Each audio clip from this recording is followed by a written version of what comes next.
maal antee maaraatoonii ittuma taphatani. Waggaa shanan irraa maaraatoonii lamaa gadiin fiiggamaa jedhamee yaallamee 2-2 fiiggamee ture. Amma immoo 2 gadi. Isaan yeroo fiigan ana lukatu na danazzase. Haga ammaatu lukni na dhukkuba ka isaan fiiganiin. Sabistaayin saw tokko 59 fiigee ajaa'iba kuni tokkoffaadha. Yoomiif qajeelcha maaraatoonii jalqabaati tokko 59-41 kun immoo baay'ee nama ajaa'ibsiisa. Jookbaal 2-2 Barsenaal peestii isaa fiigee. Amosis Kibrito 2-1 inni illee akkasuma.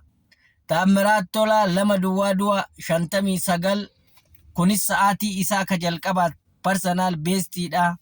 Galataa Darrasaa 2-3 Addisuu Goobanaa yookaan Goobanaa Addisuu 2-5 maal ante ijoolleen akkanatti fiigdee wal fixxee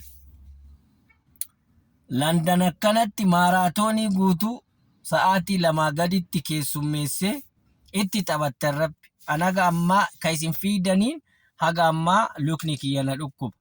Tigist Asaffaaho akkuma irraa bareedeen akkuma shakaa shambaa jetteen rifeensa ishee akkanumatti duubatti akkuma hidhatteen lippistikiis akkuma dibatteen osoo waan fiigdee hin fakkaatin zanaa jettee 2:15-41tti xaph maaraatoonii.